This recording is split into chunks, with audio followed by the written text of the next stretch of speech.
اعوذ باللہ من الشیطان الرجیم بسم اللہ الرحمن الرحیم۔ ہم نے لاسٹ لیکچر میں قرآن پاک کا تعارف، تفسیر کا تعارف، یہ چیزیں پڑھی تھی۔ آگے قرآن پاک کی پہلی سورت ہے سورہ فاتحہ، اس کے بارے میں پڑھیں گے۔ پہلے سورت اور اس کا ترجمہ دیکھ لیتے ہیں۔ اعوذ باللہ من الشیطان الرجیم بسم اللہ الرحمن الرحیم۔ الحمدللہ رب العالمین، تمام تعریفیں اللہ ہی کے لائق ہیں جو تمام جہانوں کا رب ہے۔ الرحمن الرحیم، نہایت رحم فرمانے والا، بہت مہربان ہے۔ مالک یوم الدین، روز جزا کا مالک ہے۔ ایاک نعبد و ایاک نستعین، اے پروردگار ہم تیری ہی عبادت کرتے ہیں، تجھی سے مدد مانگتے ہیں۔ اہدنا الصراط المستقیم، ہم کو سیدھا راستہ چلا۔ صراط الذین انعمت علیہم، ان لوگوں کا راستہ جن پر تو نے انعام فرمایا۔ غیر المغضوب علیہم ولا الضالین، نہ کہ ان لوگوں کا راستہ جن پر غضب ہوا اور نہ گمراہ لوگوں کا راستہ۔ سورہ فاتحہ کے تعارف میں اس کے بہت سارے نام ہیں۔ سورہ فاتحہ کے عربی کے اندر کسی چیز کے بہت زیادہ نام ہونا اس کی فضیلت، اس کی عزت، اس کے شرف پر دلالت کرتا ہے۔ اس کا پہلا نام جو سب سے زیادہ مشہور ہے فاتحہ، یہ نام اصل میں ہے فاتحۃ الکتاب۔ فاتحہ کا مطلب ہے افتتاح، ابتدا، شروع کرنا، کیونکہ قرآن پاک کی ابتدا اسی صورت سے ہوتی ہے۔ نماز میں قرات کی ابتدا بھی اسی صورت سے ہوتی ہے، اسی لیے اس کو فاتحہ کہتے ہیں، فاتحۃ الکتاب کہتے ہیں کہ یہ قرآن پاک کی ابتدا ہے، قرآن پاک کا افتتاح ہے۔ حضرت عبادہ بن صامت رضی اللہ تعالیٰ عنہ بیان کرتے ہیں، نبی کریم علیہ السلام نے فرمایا جس شخص نے فاتحۃ الکتاب کو نہ پڑھا اس کی نماز کامل نہیں ہوئی، یعنی نماز کے اندر سورہ فاتحہ پڑھنا ضروری ہے۔ پھر اس سورت کو ام القرآن بھی کہتے ہیں۔ عربی کے اندر کہتے ہیں اصل کو، بنیاد کو، بیس، اصل مقصد کو کہا جاتا ہے۔ تو پورے قرآن پاک کا جو مقصد ہے وہ 4 چیزوں کو ثابت کرنا ہے۔ قرآن کا اصل مقصد، اور بھی بہت سارے مقاصد ہیں، ہم یوں کہہ سکتے ہیں بنیادی مقاصد میں سے 4 چیزیں اہم ہیں۔ ان کے بغیر باقی سارے مقاصد ہوں گے یا باقی ساری چیزیں اگر ہم دیکھیں گے، اگر ان 4 چیزیں، یہ 4 چیزیں نہیں ہوں گی تو باقی چیزوں کا کوئی فائدہ نہیں ہے۔ تو قرآن کے بنیادی مقاصد میں سے 4 چیزیں ایسی اہم ہیں جو قرآن کے مقصد میں شامل ہیں کہ ان کو ثابت کرنا ہے۔ ایک ہے اللہ تبارک و تعالیٰ کی الوہیت، اس کی ذات، اس کی صفات، اس کی توحید۔ دوسری چیز ہے مر کے دوبارہ زندہ ہونا، آخرت۔ تیسری چیز ہے نبوت، اور چوتھی چیز ہے قضاء اور قدر، تقدیر۔ اب سورہ فاتحہ کے اندر الحمدللہ رب العالمین الرحمن الرحیم، یہ 2 آیات اللہ تبارک و تعالیٰ کی الوہیت پر، اس کی ذات پر، اس کی صفات پر، اس کی ذات کے بارے میں دلالت کرتی ہیں۔ اور مالک یوم الدین، کہ وہ اللہ مالک ہے روز جزا کا، یہ اس چیز پر دلالت کرتا ہے کہ قیامت کا دن ہے، انسان مریں گے اور دوبارہ اٹھیں گے۔ ایاک نعبد و ایاک نستعین، یہ اس چیز پر دلالت کرتا ہے کہ ہر چیز اللہ تبارک و تعالیٰ کی قضاء اور قدر سے ہے، اللہ تبارک و تعالیٰ کی منشا سے ہے، اللہ تبارک و تعالیٰ کی تقدیر سے ہے۔ اہدنا الصراط المستقیم صراط الذین انعمت علیہم غیر المغضوب علیہم ولا الضالین، یہ نبوت پر دلالت کرتی ہے یہ آیت، کیونکہ اس آیت میں اس راستے کی ہدایت کی دعا کی گئی ہے جس راستے پر چلنے والوں پر اللہ تبارک و تعالیٰ نے انعام فرمایا، اور جن پر اللہ تبارک و تعالیٰ نے انعام فرمایا ان میں انبیاء کرام علیہم السلام سر فہرست ہیں۔ تو اس اعتبار سے سورہ فاتحہ جو ہے یہ ام القرآن ہے، کہ اس کے اندر قرآن پاک کے جو بنیادی 4 مقاصد ہیں اللہ تبارک و تعالیٰ نے وہ اس سورت کے اندر بیان کر دیے۔ گویا کہ یہ سورت پورے قرآن کے لیے ایک ہیڈنگ کا تصور رکھتی ہے، ایک پریمبل کا جو ہے نا وہ خاکہ پیش کرتی ہے۔ اس سورت کو پڑھ کے اندازہ ہو جاتا ہے کہ پورے قرآن میں اللہ تبارک و تعالیٰ کی منشا، اللہ تبارک و تعالیٰ کے احکامات، اس کا مقصد، اس نے قرآن کو کیوں نازل کیا، وہ کیا کہنا چاہتا ہے، یہ سورہ فاتحہ ہمیں بتا دیتی ہے۔ اور نبی کریم علیہ السلام نے خود بھی اس کو ام القرآن فرمایا۔ حضرت ابو ہریرہ رضی اللہ تعالیٰ عنہ سے مروی ہے، نبی کریم علیہ السلام نے فرمایا الحمدللہ، یعنی سورہ فاتحہ ام القرآن ہے اور یہ ام الکتاب ہے، یعنی اس کا دوسرا نام ام الکتاب بھی ہے۔ اور پھر یہ 7 مثانی ہے۔ پھر اس کا اگلا نام ہے سورۃ الحمد، کیونکہ اس سورت میں اللہ تبارک و تعالیٰ کی حمد و ثنا بیان ہوئی ہے۔ تو جیسے ہر سورت کا نام رکھا جاتا ہے کہ اس سورت میں کوئی واقعہ بیان ہوتا ہے، اس سورت میں کوئی خاص احکامات آتے ہیں، کوئی خاص لفظ ذکر ہوتا ہے، اس لفظ کی بنیاد پہ، اس واقعات کی بنیاد پہ، اس احکامات کی بنیاد پہ اس سورت کا نام رکھ دیا جاتا ہے۔ اسی طرح اس سورت کے اندر چونکہ اللہ تبارک و تعالیٰ کی حمد بیان ہوئی ہے، اس لیے اس کو سورۃ الحمد بھی کہتے ہیں۔ پھر اس کا ایک اور نام ہے السبع المثانی، جیسا کہ ابھی ہم نے حضرت ابو ہریرہ رضی اللہ تعالیٰ عنہ کی حدیث دیکھی، نبی کریم علیہ السلام نے خود فرمایا کہ سورہ فاتحہ جو ہے یہ 7 مثانی ہے۔ یہ نام اس کو قرآن پاک نے خود دیا۔ اللہ تبارک و تعالیٰ نے فرمایا وَلَقَدْ آتَيْنَاكَ 7 مِنَ الْمَثَانِي، ہم نے آپ کو 7 آیات دی ہیں جو بار بار دہرائی جاتی ہیں۔ اور نبی کریم علیہ السلام نے فرمایا الحمدللہ رب العالمین، یعنی یہ سورہ فاتحہ جو ہے یہ 7 مثانی ہے اور وہ قرآن عظیم ہے جو مجھے عطا کیا گیا۔ تو گویا کہ اس سورت کا ایک نام قرآن پاک نے خود ذکر کر دیا کہ اس سورت کا ایک نام 7 مثانی ہے۔ ایسی 7 آیات ہیں جو بار بار پڑھی جاتی ہیں، ان سے بار بار فیض حاصل کیا جاتا ہے۔ پھر اس کو جیسے نبی کریم علیہ السلام نے فرمایا، ہم نے حدیث سے پاک دیکھی، اس کو ام الکتاب بھی کہا جاتا ہے۔ صحیح بخاری کے اندر حدیث ہے، نبی کریم علیہ السلام نے اس سورت کو ام الکتاب فرمایا۔ حضرت ابو سعید خدری رضی اللہ تعالیٰ عنہ نے ایک شخص پر سورہ فاتحہ پڑھ کر دم کیا جس کو بچھو نے کاٹ لیا تھا، اور پھر آپ نے کہا کہ میں نے صرف ام الکتاب پڑھ کر دم کیا، یعنی سورہ فاتحہ پڑھ کر دم کیا۔ اس میں اللہ تبارک و تعالیٰ نے شفا بھی رکھی ہے۔ کسی مریض پہ، بچے پہ سورہ فاتحہ پڑھ کے دم کر دیا جائے، پھونک مار دی جائے، یہ صحیح بخاری کی حدیث سے ثابت ہے۔ پھر اس کا دوسرا نام ہے الوافیہ۔ وافیہ کیونکہ اس اعتبار سے اس کو کہا جاتا ہے، یہ نام قرآن و حدیث میں تو نہیں آیا، لیکن جیسے صفاتی نام ہوتے ہیں یا بعض صورتوں کے 2 3 نام رکھ دیے جاتے ہیں کسی اور وجہ سے، تو اس کو الوافیہ اس لیے کہتے ہیں کیونکہ اس صورت کو آدھا کر کے نہیں پڑھا جا سکتا۔ جیسے سورہ کوثر ہے، اس کی 3 آیات ہیں، ایسا نہیں ہو سکتا نماز کے اندر ایک آیت پڑھ لی جائے اور باقی 2 چھوڑ دی جائے، وہ تینوں پڑھنی پڑیں گی۔ تو سورہ فاتحہ کو بھی آدھا نہیں پڑھا جا سکتا۔ اس اعتبار سے بھی یہ وافیہ ہے، یعنی مکمل ہے، اور اس اعتبار سے بھی یہ وافیہ ہے اور وافی ہے، اور اس کے مضامین بڑے جامع ہیں کہ اس صورت کے اندر اللہ تبارک و تعالیٰ نے پورے قرآن پاک کا خلاصہ بیان کر دیا۔ تو اس اعتبار سے بھی سورہ فاتحہ کو جامع اور وافی کہا جاتا ہے۔ پھر اس کا نام ہے الکافیہ۔ اس کو الکافیہ اس لیے کہتے ہیں کہ دوسری صورتوں کے بدلے میں اس صورت کو پڑھا جا سکتا ہے، اور اس صورت کے بدلے میں کسی اور صورت کو نہیں پڑھا جا سکتا۔ نبی کریم علیہ السلام نے فرمایا ام القرآن، یعنی سورہ فاتحہ دوسری صورتوں کا عوض ہے، اور دوسری کوئی صورت اس کا عوض نہیں ہے، کسی اور صورت کو اس کے بدلے میں نہیں پڑھا جا سکتا۔ اس سے مراد یہ ہے کہ جتنا اجر اللہ تبارک و تعالیٰ نے اس صورت میں رکھا ہے، اتنا اجر کسی اور صورت میں نہیں۔ ہر صورت کے اپنے اپنے فضائل ہیں، تو اس صورت کی ایک فضیلت یہ ہے کہ اس کا اجر بہت زیادہ ہے۔ پھر اس کا نام جو ہے الشفا ہے، شفا دینے والی۔ نبی کریم علیہ السلام نے فرمایا فاتحۃ الکتاب، یعنی سورہ فاتحہ یہ ہر بیماری کی شفا ہے۔ بیماری کی حالت میں اس کو پڑھا جائے یا بیمار پہ پڑھ کے اس کو دم کیا جائے تو اللہ تبارک و تعالی شفا عطا فرمائے گا۔ پھر اس کا نام ہے سورۃ الصلاۃ۔ نبی کریم علیہ السلام نے فرمایا اس سورت پر صلاۃ کا اطلاق کیا ہے۔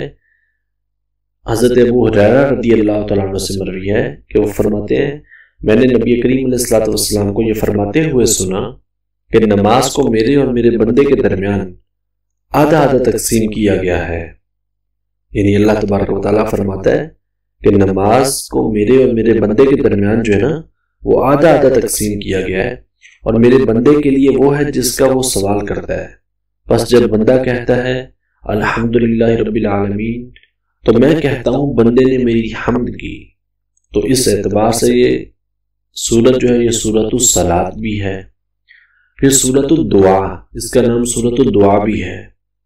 یہ سورت اللہ تبارک و تعالیٰ کی حمد و ثنا سے شروع ہوتی ہے، پھر عبادت کا ذکر ہے، صراط مستقیم پہ ثابت قدم رہنے کی دعا ہے، اور دعا کا یہ سوال، دعا اور سوال کا یہ اسلوب، یہ طریقہ کار کہ پہلے اللہ کی حمد و ثنا کی جائے، پھر جو ہے وہ سیدھے راستے کی دعا کی جائے۔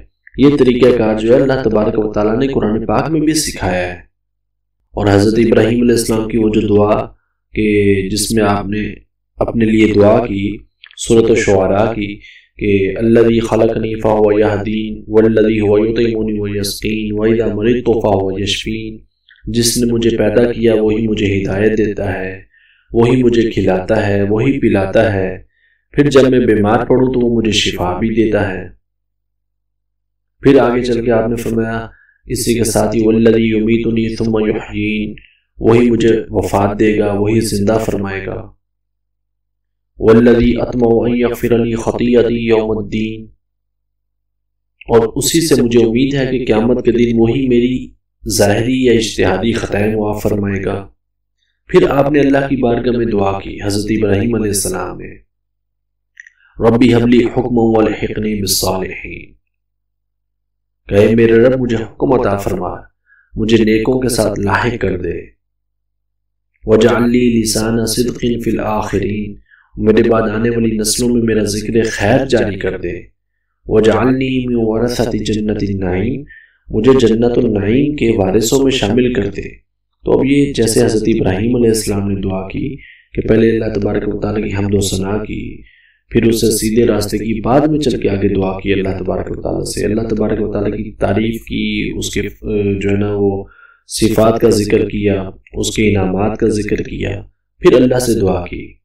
دعا کا طریقہ کار بھی یہی ہونا چاہیے کہ انسان پہلے اللہ تبارک و تعالیٰ کی حمد و ثنا کرے، پھر اللہ تبارک و تعالیٰ سے دعا کرے۔ تو اس سورہ فاتحہ کے اندر اس کو سورۃ الدعا بھی اسی لیے کہتے ہیں کہ اس میں اللہ تبارک و تعالیٰ نے پریکٹیکلی ہمیں دعا کا وہ طریقہ بتا دیا۔ الحمدللہ رب العالمین، الرحمن الرحیم، مالک یوم الدین، یہ تین آیات اللہ تبارک و تعالیٰ کی ذات اور صفات پر دلالت کرتی ہیں۔ اس کی تعریف ہو گئی، اس کے رحمان اور رحیم ہونے کا ذکر ہو گیا۔ مالک یوم الدین، یا اللہ تو ہی یوم جزا کا مالک ہے۔ پھر ایاک نعبد و ایاک نستعین، اپنی عاجزی ظاہر ہوگی، یا اللہ ہم صرف تیری عبادت کرتے ہیں، ہم صرف تجھی سے مدد مانگتے ہیں۔ پھر آگے چل کے دعا کی اہدنا الصراط المستقیم، یا اللہ ہمیں سیدھا راستہ چلا۔ تو دعا کا طریقہ کار بھی یہی ہونا چاہیے۔ حضرت ابراہیم علیہ السلام نے جو اللہ کی بارگاہ میں دعا کی، جو قرآن میں مذکور ہے، وہ بھی ایسا ہی ہے۔ حضرت یوسف علیہ السلام نے بھی اسی طریقے سے دعا کی تھی کہ فاطر السماوات والارض انت ولی فی الدنیا والآخرۃ توفنی مسلما والحقنی بالصالحین، اے آسمانوں اور زمینوں کو ابتداءً پیدا کرنے والے، یعنی تو نے ہی آسمانوں کو پیدا کیا، زمینوں کو پیدا کیا۔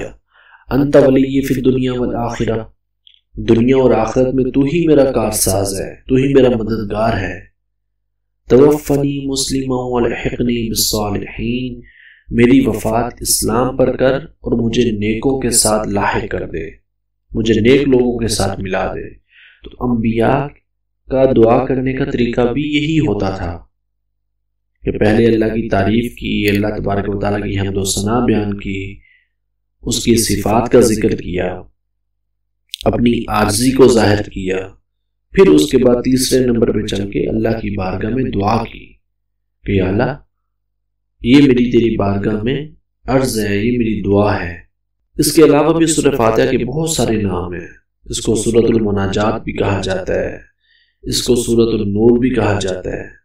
اس میں برکت ہے، اس میں اجر ہے، اس میں شفا ہے۔ یہ قرآن پاک کا ایک خلاصہ ہے، یہ قرآن پاک کا ایک طرح کا پریمبل ہے، اس میں دعا سکھائی گئی ہے۔ پھر اس کے بہت سارے فضائل ہیں سورہ فاتحہ کے۔ سورہ فاتحہ کے فضائل کے اندر حضرت ابو سعید خدری حضرت ابو سعید بن معلہ رضی اللہ تعالیٰ عنہ بیان کرتے ہیں کہ میں نماز پڑھ رہا تھا، نبی کریم علیہ السلام نے مجھے بلایا، میں حاضر نہ ہوا۔ یہ صحیح بخاری کی حدیث ہے۔ میں نے عرض کیا یا رسول اللہ، میں اس وقت نماز پڑھ رہا تھا۔ آپ نے فرمایا کہ اللہ تعالیٰ نے یہ نہیں فرمایا استجیبوا للہ وللرسول اذا دعاکم، اللہ اور رسول کے بلانے پر فوراً حاضر ہو جایا کرو۔ مسئلہ یہ ہے کہ نبی کریم علیہ السلام کی مبارک زندگی میں اگر اللہ کے رسول کسی کو بلائیں اور وہ شخص فرض نماز بھی پڑھ رہا ہو تو اس کے لیے نبی کریم علیہ السلام کی بارگاہ میں آنا فرض ہے۔ یہ اللہ نے قرآن میں فرما دیا، جب تمہیں رسول بلائیں فوراً آ جاؤ، جو کچھ بھی کر رہے ہو چھوڑ دو۔ تو حضور نے انہیں یہی کہا، کیا تم نے قرآن میں یہ نہیں پڑھا کہ اللہ نے فرمایا استجیبوا للہ وللرسول اذا دعاکم، اللہ اور اللہ کے رسول کے بلانے پر فوراً آیا کرو۔ پھر فرمایا نبی کریم علیہ السلام نے حضرت ابو سعید بن معلہ رضی اللہ تعالیٰ عنہ کو، سنو، میں تم کو مسجد سے باہر نکلنے سے پہلے قرآن کی سب سے عظیم سورت کی تعلیم دوں گا۔ یعنی مسجد سے نکلنے سے پہلے میں تمہیں ایک ایسی سورت کی فضیلت بتاتا ہوں جو قرآن پاک کی سب سے عظیم ترین سورت ہے۔ آپ کہتے ہیں پھر نبی کریم علیہ السلام نے میرا ہاتھ پکڑ لیا۔ جب ہم نے باہر نکلنے کا ارادہ کیا تو میں نے عرض کیا یا رسول اللہ، آپ نے فرمایا تھا کہ میں تمہیں قرآن پاک کی سب سے عظیم سورت کی تعلیم دوں گا، تو یا رسول اللہ وہ کون سی سورت ہے؟ تو نبی کریم علیہ السلام نے فرمایا الحمدللہ رب العالمین، یہ 7 مثانی ہے، یعنی یہ والی 7 آیات، یہ سورہ فاتحہ، یہ قرآن پاک کی سب سے عظیم سورت ہے۔ اپنے اجر کے اعتبار سے، اپنی برکت کے اعتبار سے، اپنے فضائل کے اعتبار سے، اپنی شان کے اعتبار سے، ہر اعتبار سے یہ بڑی عظیم ترین سورت ہے۔ پھر ایک اور حدیث ہے حضرت ابو سعید خدری رضی اللہ تعالیٰ عنہ سے، ہم نے پڑھا نا کہ اس سورت کا ایک نام سورہ شفا بھی ہے۔ تو وہ بیان کرتے ہیں ہم ایک سفر میں تھے، ہم نے ایک جگہ قیام کیا تو ایک لڑکی نے آ کر کہا کہ قبیلے کے سردار کو ایک بچھو نے ڈس لیا ہے اور ہمارے لوگ موجود نہیں ہیں، تم میں سے کوئی شخص ہے جو اس کا علاج کر سکتا ہو؟ ہم میں سے ایک شخص اس کے ساتھ گیا اور اس نے جا کر وہاں پر دم کیا۔ یہ صحیح بخاری کی حدیث، جس سے وہ شخص تندرست ہو گیا۔ اس سردار نے اس کو 30 بکریاں دینے کا حکم دیا اور ہمیں دودھ پلایا۔ جب وہ واپس آ گیا تو ہم نے اس سے پوچھا کیا تم نے پہلے بھی کبھی دم کیا تھا؟ اس نے کہا نہیں، میں نے تو پہلی بار دم کیا۔ اور میں نے اس سے سورہ فاتحہ پڑھ کے پھونک مارتی دم کر دیا۔ تو ہم نے کہا کہ اب اس کے متعلق جو ہے نا وہ کوئی بحث نہیں کرو، پتہ نہیں یہ کام صحیح ہے یا غلط ہے، ہم حضور کی بارگاہ میں چل کے اس کو پوچھیں گے۔ تو پھر حضرت ابو سعید خدری رضی اللہ تعالیٰ عنہ کہتے ہیں ہم جب واپس آئے، نبی کریم علیہ السلام کی خدمت میں حاضر ہوئے تو ہم نے حضور سے پوچھا یا رسول اللہ صلی اللہ علیہ وآلہ وسلم، کیا یہ دم ہے؟ اس چیز کے متعلق پوچھا تو نبی کریم علیہ السلام نے فرمایا اس کو کیا معلوم کہ یہ دم ہے، یعنی کہ یہ واقعی یہ سورہ فاتحہ جو ہے یہ دم کے طور پہ پڑھنا، اس کو پڑھ کے مریض پہ، کسی بیمار شخص پہ پھونک مارنا، اس پہ دم کرنا، یہ صحابہ کرام علیہم رضوان کا طریقہ ہے اور نبی کریم علیہ السلام کی اس پر باقاعدہ اجازت ہے۔ پھر حضور نے فرمایا وہ جو بکریاں لائے ہو، تمہیں 30 بکریاں ملی ہیں، ان کو آپس میں تقسیم کرو۔ امام ترمذی رضی اللہ تعالیٰ عنہ نے ایک حدیث روایت کی، حضرت ابو ہریرہ رضی اللہ تعالیٰ عنہ بیان کرتے ہیں نبی کریم علیہ السلام نے حضرت ابی بن کعب رضی اللہ تعالیٰ عنہ کے پاس تشریف لے گئے۔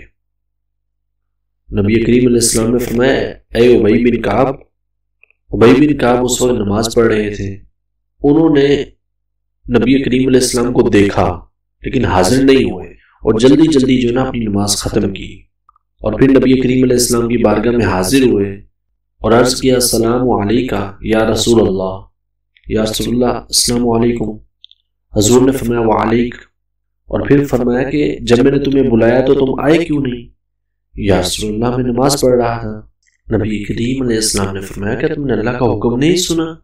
استجیبوا للہ وللرسول اذا دعاکم لما یحییکم، جب اللہ اور اللہ کے رسول تمہیں اس چیز کی طرف بلائیں جو تمہیں زندہ کر دے گی تو فوراً حاضر ہو جاؤ۔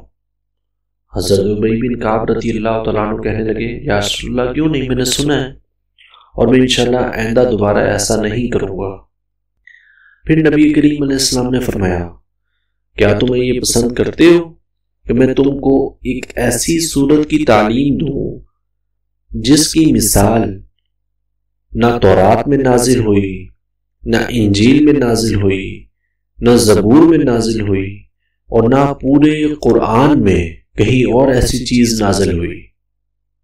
کہنے لگے یا رسول اللہ جی مجھے ایسی چیز کی تعلیم ضرور دیں، ایسی بے مثال چیز کون سی ہے جو نہ اللہ نے تورات میں نازل کی، نہ انجیل میں نازل کی، نہ زبور میں نازل کی، اور یہاں سے ہٹ کے اللہ نے پورے قرآن میں کہیں اور بھی اس کو نازل نہیں کیا؟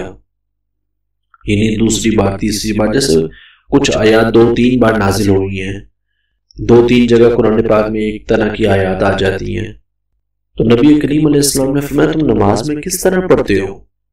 تو انہوں نے سورہ فاتحہ پڑھی۔ تو نبی کریم علیہ السلام نے فرمایا اس ذات کی قسم جس کے قبضہ قدرت میں میری جان ہے کہ اس کی مثل یعنی سورہ فاتحہ کی مثل اللہ نے نہ تورات میں نازل کیا، نہ انجیل میں نازل کیا، نہ زبور میں نازل کیا، نہ اس کی مثل اللہ نے قرآن میں کچھ اور نازل کیا۔ بڑی شان والی، بڑی عظمت والی، بڑے اجر والی یہ صورت ہے، اس کی مثل اللہ تبارک و تعالیٰ نے کچھ اور نازل نہیں کیا۔ اتنی برکت ہے سورہ فاتحہ کی۔ اللہ تبارک و تعالیٰ نے خود بھی فرمایا اللہ نزل احسن الحدیث کتابا، کہ اللہ تبارک و تعالیٰ نے بہترین کلام نازل فرمایا اور ایسی کتاب نازل کی متشابہا مثانیہ کہ جس کی آیتیں آپس میں متشابہ ہیں اور بار بار دہرائی جاتی ہیں۔ اور یہاں پر مثانی سے مراد پھر وہ سورہ فاتحہ، وہ ہم نے پہلے سورہ فاتحہ کے ناموں کے اندر ہم نے وہ چیز پڑھ لی۔ اس کی سورہ فاتحہ کی ایک اور فضیلت یہ ہے کہ حضرت عبداللہ بن عباس رضی اللہ تعالیٰ عنہ بیان کرتے ہیں جس وقت حضرت جبرائیل علیہ السلام نبی کریم علیہ السلام کے پاس بیٹھے ہوئے تھے، انہوں نے اوپر کی جانب ایک آواز سنی تو حضرت جبرائیل علیہ السلام نے کہا کہ یہ آسمان کا ایک دروازہ ہے جو آج کھولا گیا اور آج سے پہلے کبھی نہیں کھولا گیا۔ اس دروازے سے ایک فرشتہ نازل ہوا۔ حضرت جبرائیل علیہ السلام نے کہا یہ فرشتہ جو زمین کی طرف نازل ہوا ہے یہ آج سے پہلے کبھی نازل نہیں ہوا۔ اس فرشتے نے آ کر نبی کریم علیہ السلام کو سلام کیا اور کہا آپ کو 2 نوروں کی بشارت ہو، یعنی آپ کو 2 نوروں کی 2 نور ان کی خوشخبری ہو جو آپ کو دیے گئے اور آپ سے پہلے کسی نبی کو نہیں دیے گئے۔ ایک نور فاتحۃ الکتاب یعنی سورہ فاتحہ، اور دوسرا نور سورہ بقرہ کی آخری آیات۔ یہ 2 نور ایسے ہیں جو اللہ تبارک و تعالیٰ نے آپ سے پہلے کسی نبی کو نہیں دیے۔ حضرت ابو زید رضی اللہ تعالیٰ عنہ بیان کرتے ہیں نبی کریم علیہ السلام کے ساتھ مدینہ منورہ کے کسی راستے میں جا رہا تھا، آپ نے ایک شخص کی آواز سنی جو تہجد کی نماز میں سورہ فاتحہ پڑھ رہا تھا۔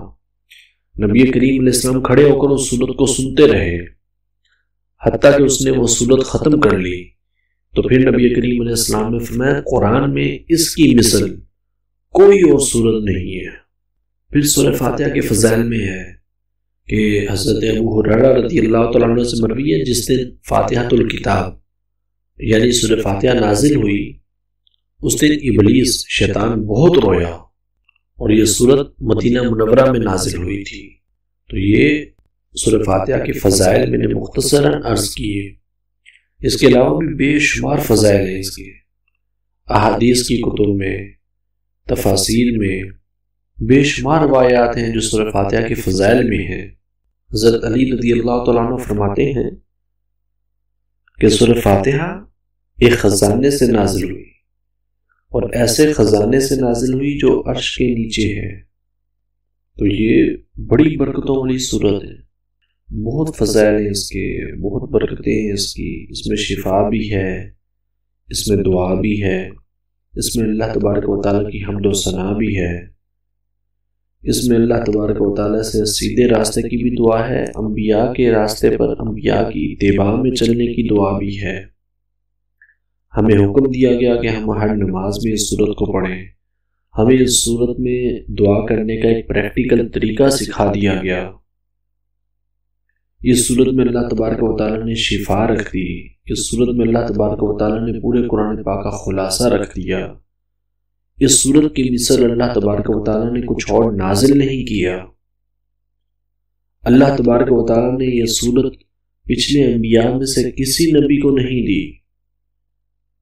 جیسے ہم نے حدیث پاک سنی کہ اللہ تبارک و تعالیٰ نے 2 نور دیے، 2 نوروں کی بشارت دی فرشتے نے آ کر، ایک سورہ فاتحہ کا نور اور دوسرا سورہ بقرہ کی آخری آیات، آخری رکوع۔ ویسے تو پورا قرآن پاک ہی نور ہے، ہدایت ہے اس میں، لیکن اس کو ایک خاص مقام مل گیا، ایک خاص فضیلت مل گئی اس چیز کو۔ سورہ فاتحہ کی آیات 7 آیات ہیں، جیسا کہ ابھی ہم نے قرآن پاک کی آیت سے بھی پڑھا کہ اس کو سبع مثانی کہتے ہیں، اس کی 7 آیات مشہور ہیں۔ سورہ فاتحہ کے مضامین کون کون سے ہیں؟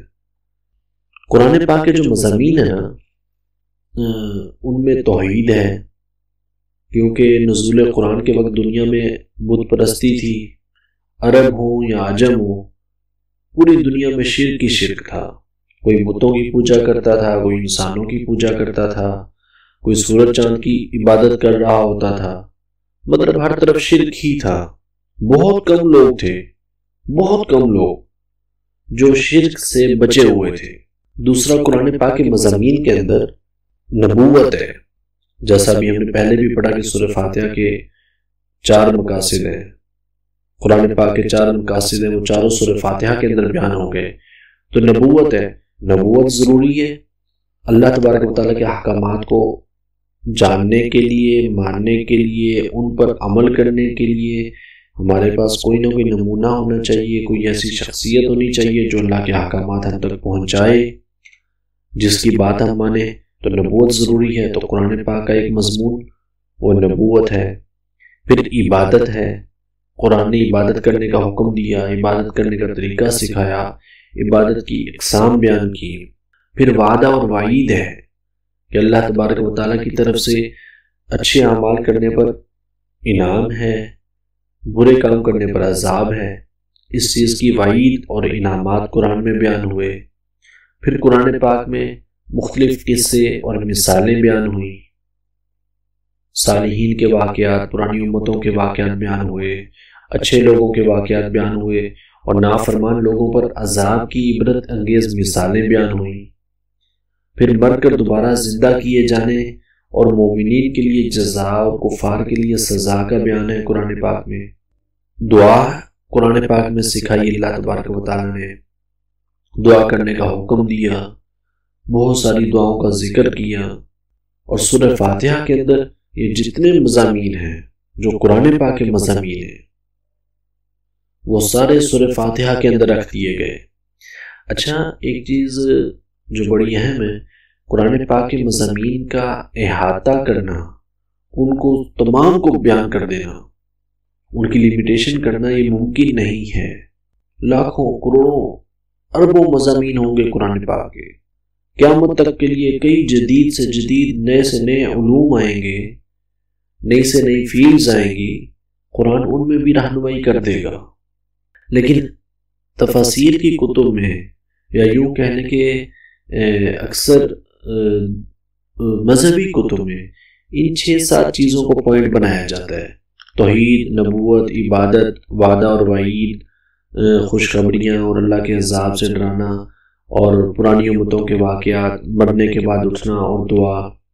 ان کو پوائنٹ آؤٹ اس لیے کیا جاتا ہے کہ یہ ایسی چیزیں ہیں کہ اگر انسان ان کو چھوڑ دے تو قرآن کے باقی تمام احکامات کا مقصد ختم ہو جاتا ہے۔ کوئی آیت سائنس سے ریلیٹڈ ہے یا کوئی آیت کسی اور علم سے ریلیٹڈ ہے، اللہ نے فرمایا خلق الانسان من علق، پہلی وحی کے اندر فرما دیا اللہ نے انسان کو جمے ہوئے خون سے پیدا کیا، خون کے ایک لوتھڑے سے پیدا کیا۔ اب وہ نہ توحید ہے، نہ نبوت ہے، نہ اس میں عبادت ہے، نہ کوئی وعدہ اور وعید ہے، نہ کوئی پرانی امتوں کی کوئی سٹوری اور قصہ ہے، نہ وہ دعا ہے۔ اگر ہم اس کو دیکھیں تو وہ شاید ایک جدید سائنس کا ایک سبجیکٹ بنتا ہوگا۔ خلق الانسان من علق، ہم نے انسان کو جمے ہوئے خون سے پیدا کیا۔ کل فی فلک یسبحون، ہر چیز آسمان میں تیر رہی ہے، اسپیس میں تیر رہی ہے۔ تو قرآن پاک کے مضامین اور بھی بہت سارے ہیں، لیکن ان مضامین کا مقصد ختم ہو جاتا ہے اگر یہ بنیادی مضامین کو چھوڑ دیا جائے، توحید کو، نبوت کو، اللہ کی عبادت کو، اللہ کے احکامات کو بھول جائے بندہ، اس نے جو عذاب سے ڈرایا ہے بندہ اس کو بھول جائے، اللہ سے دعا کرنے کو بھول جائے، دوبارہ زندہ ہونے کو، آخرت کی زندگی کو، قبر کی زندگی کو، اللہ کی بارگاہ میں کھڑے ہونے کو، قیامت کو بھول جائے، تو پھر باقی چیزوں کا مقصد ختم ہو جاتا ہے۔ تو اس لیے قرآن پاک کے مضامین میں یہ 6-7 چیزیں بیان کی جاتی ہیں یا 4-5 چیزیں بیان کی جاتی ہیں۔ مطلب یہ نہیں کہ قرآن پاک کے صرف مضامین ہی اتنے ہیں، قرآن پاک کے مضامین تو بے شمار ہیں، ہر آیت کے کئی مضامین ہیں، لیکن ان کی بنیاد، ان تمام مضامین کی بنیاد ان مضامین پر ہے۔ یہ بالکل اسی طرح سے جیسے ہم کہتے ہیں کہ اسلام کے جو پلرز ہیں، پلرز آف اسلام ہیں، وہ 5 ہیں۔ نبی کریم علیہ السلام نے فرمایا بنی الاسلام علی 5، اسلام کی بنیاد، اسلام کی بیس جو ہے وہ 5 چیزوں پر ہے۔ ایک توحید و رسالت، اشہد ان لا الہ الا اللہ و اشہد ان محمد عبدہ و رسولہ، پھر نماز، روزہ، زکوٰۃ، حج۔ یہ 5 چیزیں جو ہیں یہ پلرز آف اسلام ہیں۔ جس کا مطلب یہ نہیں کہ باقی چیزیں اسلام سے ریلیٹڈ نہیں ہیں، جھوٹ نہیں بولنا، سچ بولنا ہے، شراب نہیں پینی ہے، اور بہت سارے احکامات ہیں۔ تو یہ 5 بنیاد ہو گئے، باقی سارے ان سے ریلیٹڈ ہیں۔ اگر بندہ ان 5 کو چھوڑ دے گا باقیوں کا پھر کوئی فائدہ نہیں رہ جاتا، مقصد نہیں پورا ہوتا۔ پھر اسی طرح سے قرآن پاک کے یہ والے مضامین یہ بنیاد ہے، باقی تمام مضامین کا مقصد ختم ہو جائے گا اگر بندہ ان مضامین کو چھوڑ دے گا۔ قرآن پاک میں بہرحال مضامین بہت سارے ہیں، لیکن ان تمام مضامین کی بنیاد، ان کی بیس یا ان مضامین کا جو پلر ہے وہ یہ 5-6 مضامین ہیں، جس میں اللہ تعالیٰ کی توحید ہے، نبوت ہے، عبادت ہے، مرنے کے بعد اٹھنا، اللہ تعالیٰ کے وعدے، اس سے ڈرایا جانا، اس کے عذاب سے ڈرایا جانا، پرانی امتوں کے قصے، انبیاء کے قصے، دعا کا طریقہ کار۔ تو یہ چیزیں ہیں، اور یہ تمام مضامین سورہ فاتحہ کے اندر بھی بیان ہو گئے، دعا بھی آ گئی، اللہ کی توحید بھی آ گئی، اللہ کی ذات اور صفات کا ذکر بھی آ گیا، عبادت کا ذکر بھی آ گیا، ایاک نعبد و ایاک نستعین، نبوت کا ذکر بھی آ گیا کہ یا اللہ ہمیں ان لوگوں کے راستے پر چلا جن پر تیرا انعام ہوا، مرنے کے بعد دوبارہ اٹھنے کا ذکر بھی آ گیا، مالک یوم الدین، اللہ کے وعدے اور وعید کا ذکر بھی آ گیا، غیر المغضوب علیہم ولا الضالین۔ مطلب قرآن پاک کے جتنے بنیادی مضامین ہیں وہ سارے سورہ فاتحہ کے اندر جمع ہو گئے۔ اسی لیے میں نے شروع میں عرض کیا کہ سورہ فاتحہ یہ قرآن پاک کا ایک طرح کا پریمبل ہے، اس کا ایک جو ہے نا وہ شروع والا دیباچہ ہے، مقدمہ ہے قرآن پاک کا۔ یہ سورہ فاتحہ کا تعارف تھا، اس کے بعد ہم انشاءاللہ سورہ فاتحہ کی تفسیر کی طرف جائیں گے، اس کی آیات کی تفسیر کی طرف جائیں گے انشاءاللہ۔ السلام علیکم ورحمۃ اللہ وبرکاتہ۔